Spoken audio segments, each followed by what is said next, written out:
Chapter 9. Ralph Takes Command. It was a sad night for Ralph, a sad and lonely night. If he went back to the mouse hole, his mother was sure to worry him with embarrassing questions about the motorcycle. She would also expect him to help clean up after the family reunion. If he took off his crash helmet, he could squeeze under the door and explore the hall on foot. But he could not bear to part with the helmet. And anyways, he had no desire to travel by foot, where he had once ridden with such noise and speed. Ralph scurried through shadows on the floor to the curtain, which he climbed to the windowsill.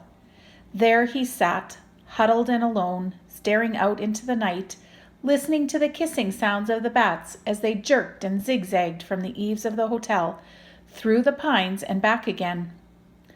Around the window the leaves of a Virginia creeper vine shifted in the breeze, and down in the lobby a clock struck midnight. An owl slid silently through the night across the clearing of the parking lot, from one pine to another. Ralph could remember a time when he had envied bats and owls their ability to fly, but that was before he had experienced the speed and power of a motorcycle. Early in the morning, the smell of bacon drifting up from the kitchen brought back all Ralph's dreams of the ground floor. It was not long until he was embarrassed to discover that Keith was awake and was lying quietly in bed, watching him. "Hi," said Keith. "Oh, hello." Ralph wished he had returned to the mouse hole before dawn. "Well, I guess it's about time for me to go home to bed." Keith sat up. "Don't go yet. Wait until my folks get up." Ralph leaped to the floor. "I didn't think you would want to talk to me after I lost your motorcycle." "I may never have another chance to talk to a mouse."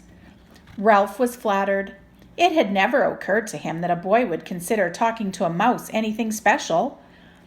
"What would you like for breakfast?" asked Keith. "You mean we still get room service? After what I did?" "Sure." Keith pulled his knees up under his chin and wrapped his arms around his legs. "You mean you aren't mad at me anymore?" asked Ralph. "I guess you might say I'm mad, but not real mad," Keith decided. "I've been lying here thinking it wouldn't be right for me to be real mad, because I get into messes myself. My mom and dad tell me I don't stop to use my head." Ralph nodded. "I guess that's my trouble too. I don't stop to use my head." "They say I'm in too much of a hurry," said Keith. "They say I don't want to take time to learn to do things properly." Ralph nodded again. He understood. If he had waited until he had learned to ride the motorcycle, he would never have ridden off the bedside table into the wastebasket.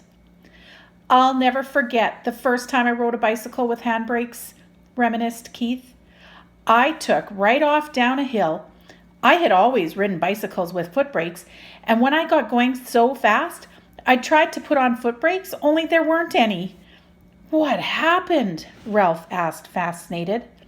"By the time I remembered to use the handbrakes, I hit a tree and took an awful spill." Somehow this story made Ralph feel better. He was not the only one who got into trouble. "The hard part is," continued Keith, "I am in a hurry. I don't want to do kid things. I want to do big things, real things. I want to grow up."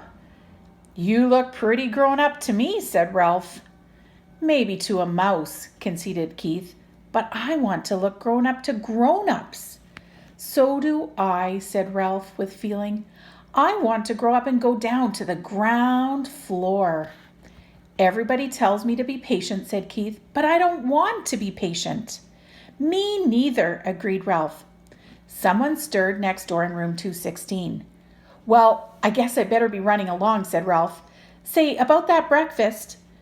"Sure, what do you want?" "How about some bacon?" suggested Ralph, remembering the fragrance that had floated up to the windowsill. "And some toast?" "With jelly," agreed Ralph, and ran off to the mouse hole, eager to tell his family things were not so bad after all. They were still entitled to room service. But when Ralph reached the mouse hole, he found pandemonium. His brothers and sisters and cousins were huddled together, squeaking with fright. His mother picked up a bunch of shredded Kleenex and put it down again, only to pick up another bunch as if she did not know what to do with it.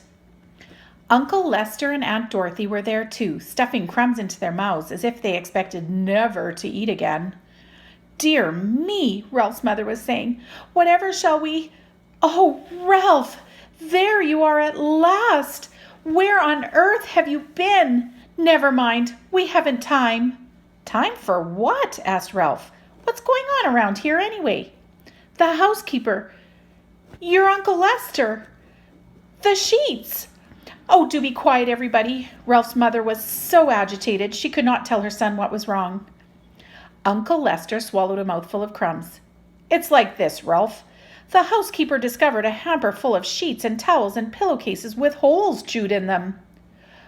"Uh-oh," thought Ralph. Whatever had happened was all his fault. He might have known. "I heard her telephoning the manager about it from her office," continued Uncle Lester.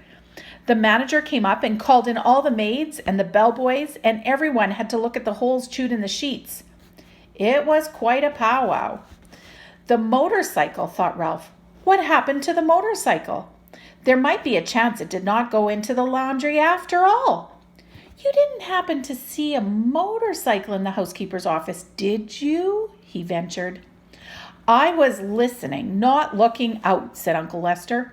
"I am not foolhardy like some people around here." "Ralph, you know what this means." His mother managed to pull herself together to say that much. "It means war on mice," said Aunt Dorothy ominously. "It means traps, poisons," said Uncle Lester. "Who knows? This time the management might even spend money on an exterminator. We shall have to flee. There is nothing else to do." "And if we flee, the owls will get us," said Ralph's mother, causing the brothers and sisters and cousins to set up an awful squeal. "Shh!" The mother mouse fluttered her paws in alarm. "Flee?" Ralph was bewildered. "Flee and leave room service?" "Room service!" exclaimed his mother. "How can we expect room service after you lost that poor boy's motorcycle?" "It's all right," Ralph assured his mother, and could not resist adding rather grandly, "I've already ordered. Room service is bringing us bacon and toast with jelly." This news silenced everyone. A breakfast of bacon and toast with jelly delivered to the mouse nest without first being dropped on the carpet was not to be abandoned lightly.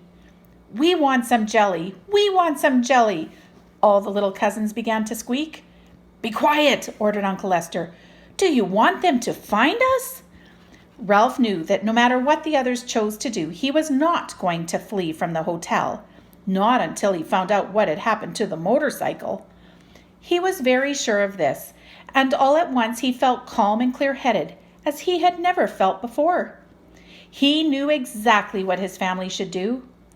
"Be quiet, everybody," Ralph ordered, standing up straight so all his relatives could see him. "I will tell you what we are going to do." "See here, Ralph," interrupted Uncle Lester. "You are pretty young to be giving orders to your elders." "Now, Lester," said Aunt Dorothy, "let's listen to Ralph. After all, he has our food brought up by room service. No one else in the history of the family has managed that." This silenced Uncle Lester, and Ralph was allowed to continue. "What we should do is keep quiet for a few days." Here he looked down at his little cousins, who were for once in their lives not squeaking. "I will arrange for room service to bring our meals so we won't have to go scrambling around in the woodwork or scrounging around in the rooms.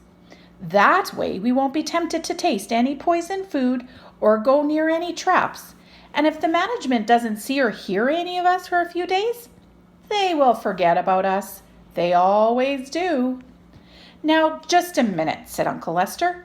"This boy won't be here long. You know how it is with people, here today and gone tomorrow." Ralph had the answer. "This is only Sunday. He will be here until Tuesday, because Monday is the 4th of July, and his father says he won't drive in holiday weekend traffic." He always brings us plenty, and if we don't stuff ourselves, we can save enough to last until the management forgets us." Uncle Lester nodded thoughtfully. "That seems like a good idea." "Yes, but Ralph, there is one thing that worries me," said his mother. "How are we going to tip room service? When people have a waiter bring food to the room, they always give him a coin or two for his service. We haven't any money." Ralph had not thought about this. "If we are going to continue to accept room service, we must do the right thing," insisted his mother. "Don't worry, I'll think of something," promised Ralph, in the grand way he had acquired since he had ordered a meal sent up to the mouse nest.